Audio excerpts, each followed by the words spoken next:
In a Friday night bombshell tweet, Reince Priebus was out as chief of staff. President Trump writing, quote, "I am pleased to inform you that I have just named General Secretary John F. Kelly as White House resigned days of infighting with new White House Communications Director Anthony Scaramucci. The drama started with Scaramucci insinuating Reince was a leaker in a tweet, then saying this to a New Yorker magazine reporter: Reince is, quote, an effing paranoid schizophrenic, a paranoiac, whatever that means. A man who has had his own dust-ups with Reince Priebus while running Donald Trump's campaign, Corey Lewandowski, joins us. So the knock on Reince from the Trump train was that Reince didn't really have a great relationship with Donald Trump and wasn't a real Trump guy. Was that your read, Corey? Well, look, Reince wasn't really around for the campaign, to be fair, and he was the chairman of the Republican National Committee, and there were 16 candidates in that field.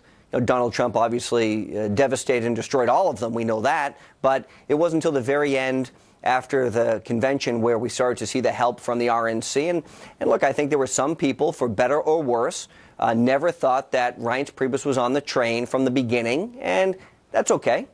We actually did hear something, we can't confirm it, but maybe you can. Was it after the Hollywood Access tapes came out about the locker room talk, as chair of the RNC, Reince urged Donald Trump to drop out of the race? From what I understand, and I wasn't in the room, but the firsthand accounts are accurate that that decision took place. And that's why it was all the more shocking, 30 days later, that Reince was named as the chief of staff. Okay. So he comes in as chief of staff, not a lot of experience in that realm, and was almost kind of tasked with ushering in the legislative agenda. And we know how that went. Obamacare didn't happen, repeal and replace. Do you think that the president was unhappy with Reince's leadership in terms of getting the legislative agenda through Congress?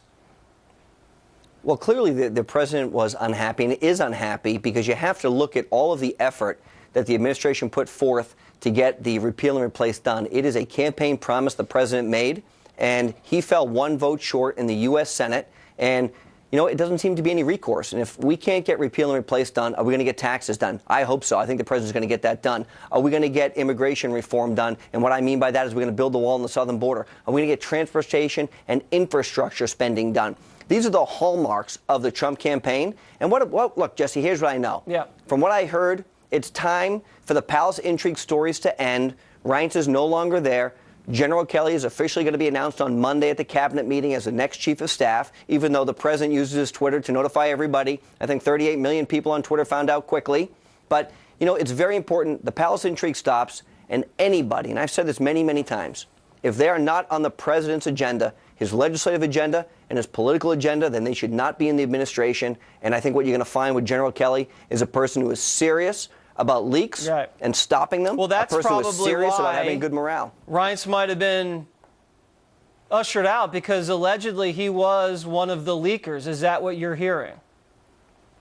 Look, I don't know if that's the case, to be honest with you, but I do think that, unfortunately, and I've been part of this, leadership is at the top. And, when there is a culture sometimes, or at least perceived to be, that people can talk to the press with impunity and no recourse when that's not their job, that has to stop. And the president's been very clear about it. Anthony Scaramucci, the new communications director, has been very clear about it. And I think General Kelly, who is no games, is going to be very clear about it. So Kelly's the general now. He's going to bring in some, I wouldn't call it, military leadership, but a little more discipline, I think, and apparently is going to control a lot of the access now to the Oval Office. Does that mean that Steve Bannon or Scaramucci is not just going to be able to waltz right in? They have to have an appointment? My guess is the general is going to make sure that every person in that building who's an employee is going to report directly to the general. Look, the guy's a killer. He basically, helped take over Baghdad. He's a 4-star retired Marine, and look what he did at the Department of Homeland Security. It runs like military precision over there. So border crossings are down from illegals by about 70% in 6 months. General Kelly is going to make sure, and I will assure you of this, every senior staff member is going to be at the senior staff meeting on Monday, and the general's very likely going to lay out what his structure is going to look like, what the new procedures and policies are. They'll be thought out, they'll be articulate, and I am certain that the things will change inside the building from potentially what was the free-wielding way to a much more structured system. All right, well, and this might be the beginning of the swamp actually being drained. We don't know that for sure, but we can kind of hear it gurgling down there. I want to play you some sound of Scaramucci making some serious promises about what he's going to do. Roll it. You're either going to work inside the culture the way the president wants it, or you're going to be on Pennsylvania Avenue out here selling postcards to the tourists. What I don't like about Washington is people do not let you know how they feel. They're very nice to your face, and then they take a shiv or a machete and they stab it in your back. I don't like it. Okay, I'm a Wall Street guy, and I'm more of a front stabbing person. You know what I like bringing up the Department of Justice and the FBI? Because people that have done things that are wrong makes them nervous, Chris. Okay, I haven't done anything wrong, so I am not nervous at all. As you know from the Italian expression, the fish stinks from the head down. But I can tell you two fish that don't stink, okay? And that's me and the president.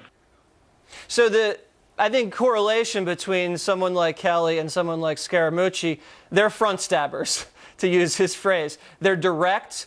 You know, Trump has surrounded himself with millionaires and billionaires and military guys, and I think the common theme there is people are in your face and not going to be going behind your back. How do you see that?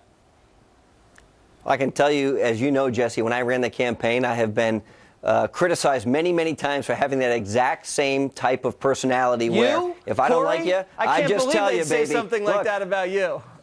Look, you know why, Jesse? I always say I don't lie because I'm not smart enough to know who I lied to. I just tell you right to your face if I don't like you. That's how it goes with me. And they say, boy, you know, if you were more diplomatic, you could get along better with people. Probably true, but you know what? Here's what I know. The president likes people who get things done. To get things done, you have to be direct, you have to be forceful, you have to make sure that people are held accountable. Right. And what Anthony Scaramucci is talking about and what General Kelly is going to execute is making sure that the people around the president get things done, which is the president's agenda, because he deserves it. And this might not be chaos, as everybody is saying. This might be the start of a very positive new direction. Corey, got to run. Thank you very much. Thank you. Should Debbie Wasserman Schultz be charged with obstruction of justice? Covering for this man.